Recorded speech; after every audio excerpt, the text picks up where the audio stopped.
So you were basically flying by the seat of your pants that first season, right? Um, was anything? I mean, your first year of drum corps, um, you know, is almost always difficult. And, everybody's told us those stories. For you, what did you find? Because you also mentioned you weren't the biggest guy in the world. Um, what were the biggest challenges for you? Was it physical? Was it mental? Talk about that first year a little bit. Yeah, yeah. And again, I hope none of what I say sounds conceited. I think physically it was fine because again, I did several sports through high school. Like I was always playing sports, and the mental side similarly. I really do feel like sports is very analogous to drum corps and marching arts, and it helps. The craziest part, honestly, was like the the drum corps life, where like I woke up and I got sunburned and I was like, wait, what? Like, because in Houston it's so humid and it was fine, but we were in Wyoming where we were like 7,000 feet above sea level. And I would just get bloody noses all the time because my nose was dry, and I will never forget the first day we like finished rehearsal and then everyone's like, all right, like time to shower. And like, again, being a very person in his bubble that like lives, this little comfortable life down in Sugar Land, Texas, like I'm like, okay, I'm thinking a gym shower where you go in, you have a curtain and, but walk in and there's just like everyone. And I was like, no. I was like, no. And I remember I just walked right back out. I went into the locker room and I walked right back out and I waited for like 2 hours.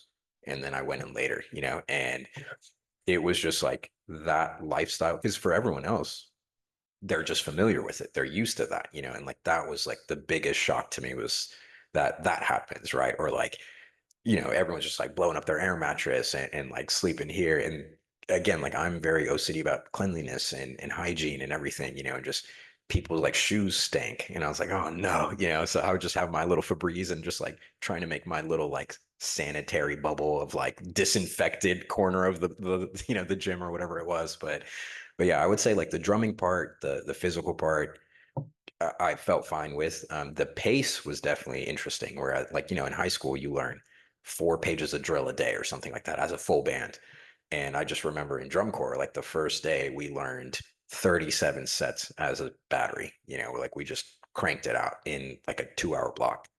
And so it was just like the pace was really intense and fast, and I loved it. I was like, all right, I'm about this. But yeah, the lifestyle side of it was just definitely interesting, where it was all culture shock, and I had to get used to all of that. I bet. I can only imagine the first time you guys stayed at a school too with no stalls in between the toilets. I don't know if you ever stayed at any place like that, but that must have been like a shock to you. Dude, I'm telling you, and like, I think the more shocking thing was how laissez-faire everyone else was about it. Like, there was literally, a time where like we walked in and it was raining outside or something. So the battery went into the locker room, and we had our pads and we were just like continuing to drum. And one of my peers like just went to one of those stalls that didn't have a door on it. And he literally is just sitting there like doing his business with a pad on his lap and like just okay with it. Like he's okay that everyone else knows that he is just taking a massive dump right now, and it was just like I was baffled. It was The crazy. drum corps life for sure. Hey, one thing I wanted to ask. We go back to when before you knew it was a drum corps camp. It was just a drum camp. When you walked in there, were you nervous at all? Because now you're amongst a big group of people you don't really know. Because like for me, the first time that happened to me, I was like super nervous. I just want to know, is that like a normal thing? Like, or were you just like super confident, like nothing? Yeah, I think at that camp when I didn't know it was a camp, I wasn't nervous because I thought it was just like to me it was kind of like pickup basketball. Like you get to a gym and there's a bunch of people and you're like, yo, I got next, but you're still playing basketball. And I was like, okay, I got next and I'm drumming. But the Vanguard camp, that was the first time that I officially like auditioned somewhere. That to me was definitely nervous of like if I don't do this right, like I've flown to California, I've put in the time and the money. This is my idol in Murray Gussick. Like that was the first time where I felt like I don't want to mess this up. After that first season, you go through that first season. How did you know that this is something you can wanted to continue doing? Because you had a lot on your plate at that time in your life.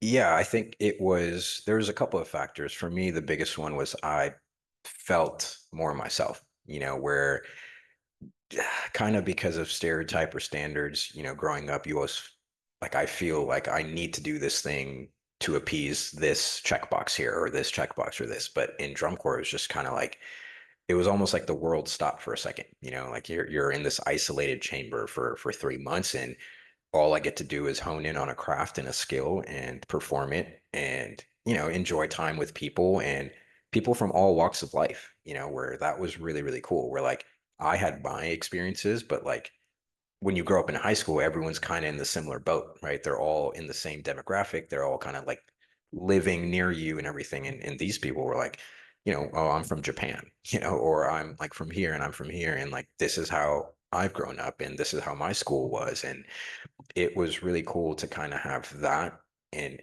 honestly be taken away from like the rigors of the daily life of biology and research and just kind of the grind of it all. So it in a way felt like an escape from everything. And then honestly back then, like again, I tell people like I kind of like staying in the shadows. I like being like Batman. I don't really like being publicized or out there. So back then there wasn't a lot of YouTube, there wasn't a lot of cameras, there wasn't a lot of things like that. So I just felt like, you could put on your super suit and you could just be somebody else. You didn't have to be what everyone thinks you are. You didn't have to be your neurobiology version of Taha. Like I could just put on the costume and the uniform and put on my drum and just like drum, you know. So yeah, it definitely that aspect of it was like, and then the camaraderie where I just honestly built some like the best friends because you almost like trauma bond in drum corps where it's like you go through the trenches together and it's kind of like not to the extreme but like you're going to war together and then you like come back out of it and you're like man I miss my friends, I miss my homies. So yeah, I definitely after that first summer it was kind of like it was a culture shock, but it was also everything I could imagine when I first saw it from '04, where it's like, man, like I get why this is cool. When you got off tour, were your parents like, you're different? Like, or were you just the same, a little darker, a little skinnier, you know? Yeah. Or were your parents like, you did some growing up over the summer? Mm. Yeah, I think again, growing up in a foreign family, like you kind of there's just different stipulations, I guess, right? And I was like, I'm the middle child, but the oldest son, so there's like different Oh, wow. regulations for me as well, and so I think from like a Expectations, correct? right, right, exactly.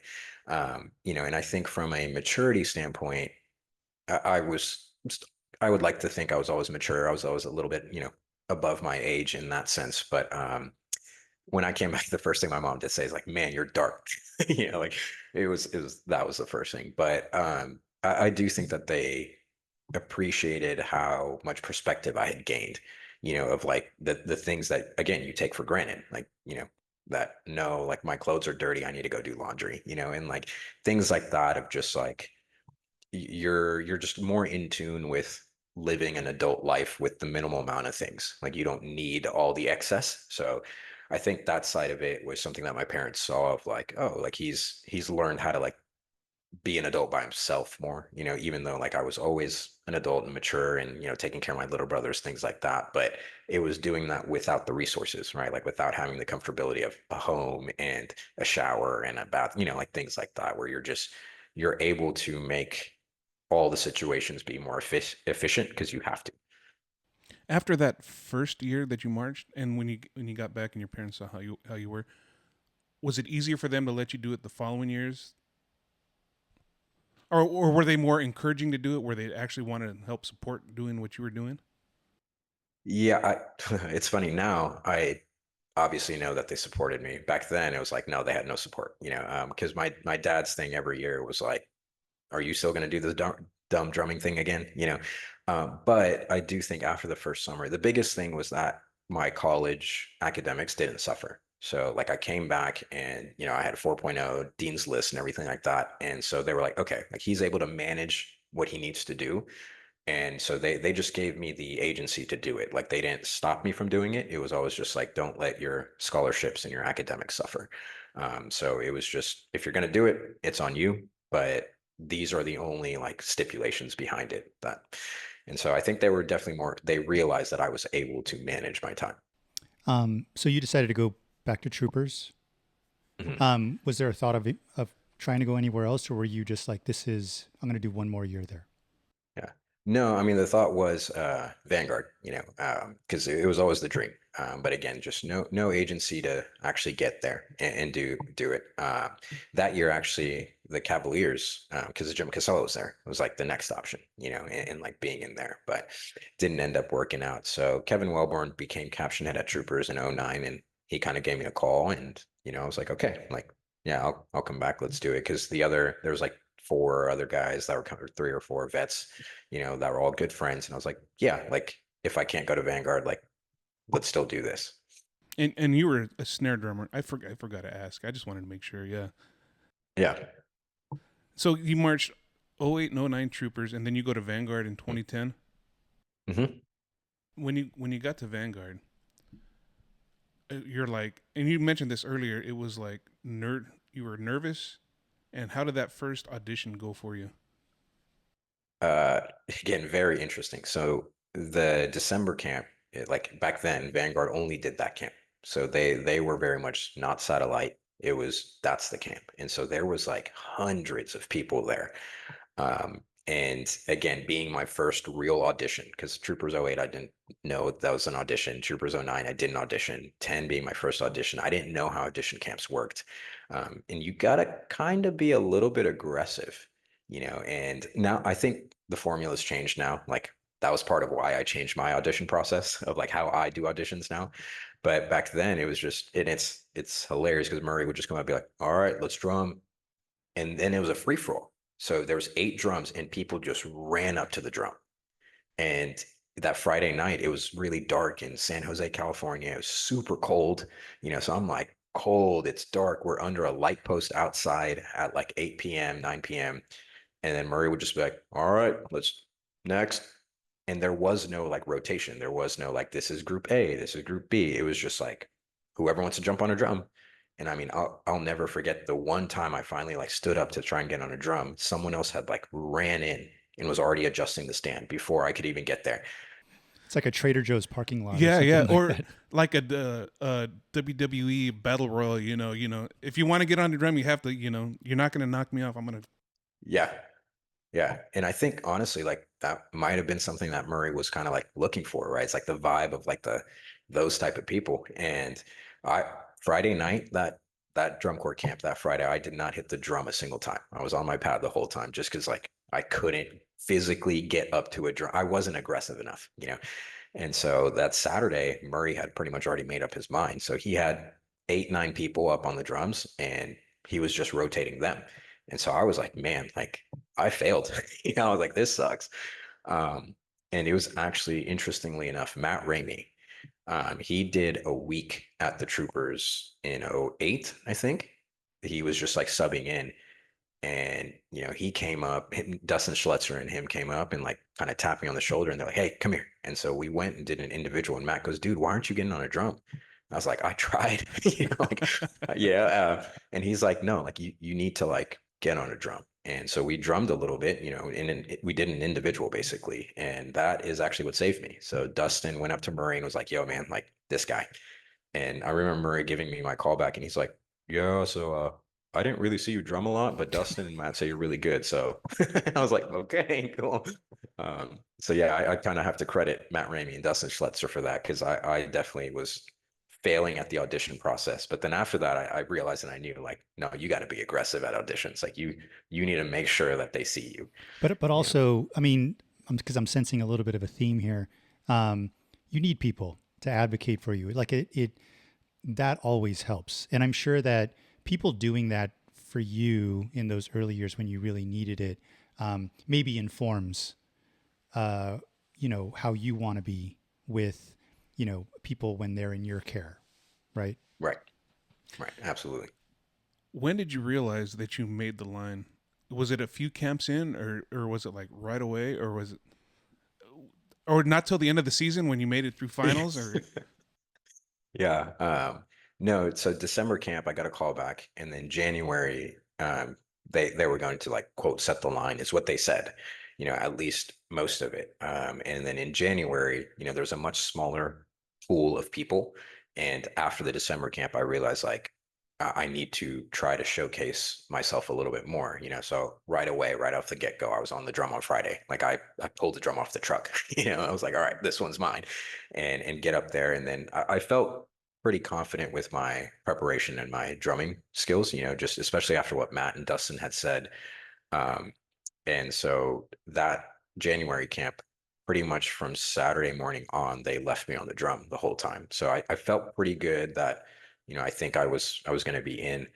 But it still was very scary because even then, like, Murray's just intimidating. Now he's a great friend of mine, but back then he's super intimidating. And he actually, like, they gave somebody a contract in January and then cut that person in February because that person wasn't prepared. So it never felt truly like you were in until we got to move-ins where you're like, okay, they can't cut me now, hopefully. Um, Well, we had Murray on a couple years back, and I remember him talking about that era, and he was saying it was still somewhat old school where they wanted all the members to kind of live up there. Was that hard because you were going to school, I take it, in Texas? Did they give you any leeway on that, or were they really on you that, hey, you got to know your stuff for every camp? Yeah, so we did camps every month with Vanguard back then. And yeah, Murray, they had kind of gotten away from everyone has to move to California in January, but most of the members were actually from California, which made it easier for them. For me being in Texas, I do think that again, I have to give thanks to Murray where I had spoken to him when he gave me my contract because I looked at I was very proactive. I looked at the contract and the schedule of the camps and I was like, Murray, like I have research labs and I have final exams and I have, like MCAT prep and all of this. And I think he was very accepting of the fact that I was trying to pursue academic, goals. And so he said, okay, like you can miss this camp, but just know that like you need to have everything prepared. Hmm. And so he was, as long as I communicated with him in advance and I would send videos, like I would record myself playing the show music and send it to him. Um, but he was very, very accepting of that and helpful, honestly, where I told him that I have all these conflicts and it, he was okay with it so long as when I showed up for move-ins, I was ready to go. And like and you were probably comfortable with that dynamic already because you talked about your dad saying you can do it as long as you check these boxes off, fulfill these requirements. Murray was doing basically a different version of the same thing, right? Exactly. Yeah.